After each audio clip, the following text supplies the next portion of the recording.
கிறிஸ்துவுக்குள் அன்பானவர்களே, இயேசு கிறிஸ்துவின் நாமத்தில் உங்களுக்கு என் அன்பின் வாழ்த்துக்களை தெரிவித்துக் கொள்கிறோம். வருஷத்தின் கடைசியில் நம்ம வந்துட்டோம். ஒரு 3 நாட்கள் தான் இருக்கிறது. இந்த 3 நாட்களுக்கு அப்புறம் புதிய வருஷத்துக்குள்ளே போகிறோம். ஆண்டவர் நிறைய ஆசீர்வாதத்தை வச்சுருப்பார். ஆனால் அந்த ஆசீர்வாதத்தை எல்லாம் நம்ம பெற்றுக்கொள்வதற்கு கர்த்தர் நம்ம தகுதி உள்ளவர்களாக இருக்க வேண்டும் என்று சொல்லியும் எதிர்பார்க்கிறார். இந்த 3 நாட்களும் ஒவ்வொரு நாளும் நாங்கள் வெளியிடுற இந்த வீடியோவை நீங்கள் என்ன செய்யுங்க, பாருங்கள். ரொம்ப ஷார்ட் வீடியோவாக தான் இருக்கும். 5-6 மினிட்ஸ் ஆர் 7 மினிட்ஸ் அந்த மாதிரி தான் இருக்கும். 5-6-7 நிமிஷம் தான் இருக்கும். அதில் சொல்லப்படுகிற ஆவியானவர் பேசுகிற காரியத்தை நீங்கள் எடுத்துக்கொண்டு தனிப்பட்ட விதத்தில் நீங்கள் மணிக்கணக்கில் 1 மணி நேரமோ 2 மணி நேரமோ தேவனுடைய சமூகத்தில் இருந்து நீங்கள் அதை செய்வீர்கள் என்று சொன்னால் நிச்சயமாக கர்த்தர் உங்களை அழகாய் சுத்திகரித்து ஆண்டவர் 2024 கர்த்தர் உங்களை அடியெடுத்து வைக்க கிருபை செய்வார். இந்த நாளிலும் கூட சங்கீதம் 51:7 தாவீது சொல்றாரு, நீர் என்னை ஈசோப்பினால் சுத்திகரியும், அப்பொழுது நான் சுத்தமாவேன். என்னை கழுவி அருளும், அப்பொழுது நான் உறைந்த மலையிலும் வெண்மையாவேன். தாவீது ஆண்டவரிடத்துல ஒரு விண்ணப்பம் பண்றார். என்ன விண்ணப்பம் பண்றார் அப்படின்னா, ஆண்டவரே நீர் என்னை சுத்திகரியும். எப்படி நீர் சுத்திகரியும்? என்னை ஈசோப்பினால் சுத்திகரியும், அப்பொழுது நான் என்ன செய்வேன்? சுத்தமாவேன். என்னை கழுவி அருளும், அப்பொழுது நான் என்ன செய்வேன்? வெண்மையாய் மாறுவேன், அழகாய் வெண்மையாய் மாறுவேன் அப்படின்னு சொல்லிட்டு ஜெபம் பண்ணுகிறார். தாவீது எந்த சூழ்நிலையில் இப்படி ஜெபம் பண்ணுறார் அப்படின்னா, ஒரு பாவம் செய்த பிறகு, ஆண்டவருக்கு பிரியமில்லாத ஒரு காரியம் அதை செஞ்சிட்டாரு. செஞ்ச பிறகு தேவனுடைய சமூகத்தில் இருக்க முடியல. அவர் பெரிய ஆசீர்வாதமாக கருதுகிற காரியம் என்ன அப்படின்னா, தேவனுடைய சமூகத்தில் இருந்து ஆண்டவரை துதிக்கிறது தான். அதுதான் பெரிய, ஆண்டவரை ஆராதிக்கிறது, ஆண்டவரை துதிக்கிறது தான் அது ஒரு பெரிய விஷயமா, பெரிய ஆசீர்வாதமாக அவர் சொல்கிறாரு. அப்போ அந்த தேவனுடைய சமூகத்தில் ஆண்டவரை துதிக்கிற அந்த துதி அவர் வாயிலிருந்து எடுபட்டு போயிற்று, அவருடைய இருதயம் தூரமாய் போயிற்று என்று சொல்லி அவர் ரெக்கக்னைஸ் பண்ண, சென்ஸ் பண்ண ஆரம்பித்த பிறகு தான் ஜெபிக்க ஆரம்பிக்கிறாரு. அது எப்படி ஜெபம்பா அப்படின்னா, என்ன மாதிரியான ஜெபம் அப்படின்னா, பாவ மன்னிப்பின் ஜெபம். இந்த அதிகாரத்துக்கு பேரே, இந்த சங்கீதம் 51க்கு பேரே டைட்டில் என்னன்னா, பாவ மன்னிப்பின் ஜெபம்.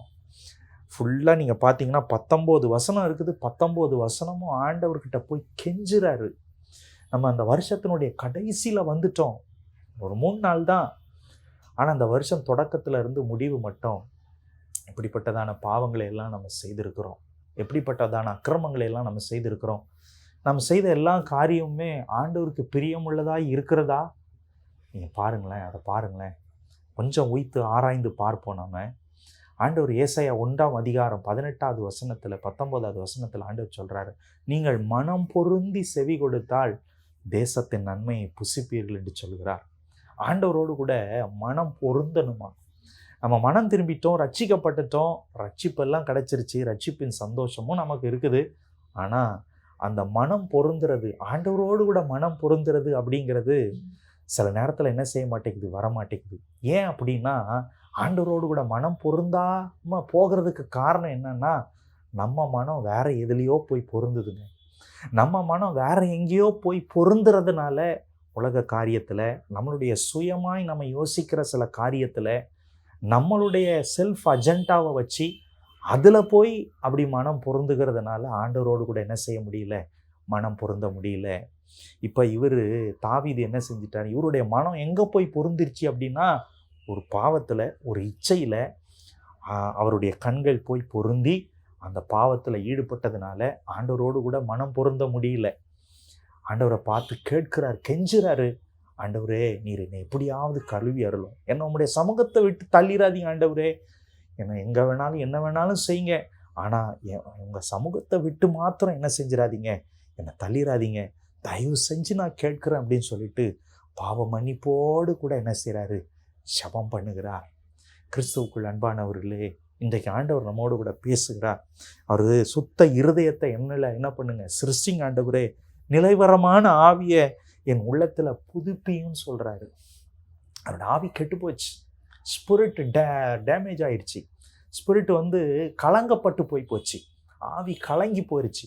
அதனால் சொல்கிறார், என்ன சொல்கிறாருன்னா, நிலைவரமான ஆவியை என்னில் புதுப்பியும் என்று சொல்லுகிறார். நான் போட்டிருக்கிற இந்த ஒயிட் ஷர்ட் பார்த்தீங்களா, இந்த ஒயிட் ஷர்ட்டில் பார்க்கும்போது பார்த்துங்க எப்படி நம்ம நல்லா இருக்குல்ல, இந்த இடத்துல அப்படி ஒரு பெரிய ஒரு ஒரு பிளாக் கலரில் இல்லை ப்ரௌன் கலரில் இல்லை ஏதோ ஒரு கலரில் ஒரு இடத்துல ஒரு கரை மாதிரி இருந்துச்சுன்னு வைங்க. இந்த ஒயிட் ஷர்ட்டில் டிசைன் வைப்பாங்க, ஒயிட் ஷர்ட் தான், பட் ஆனால் டிசைன் இருக்கும், அது பார்க்குறதுக்கு அப்படி இருக்கும்.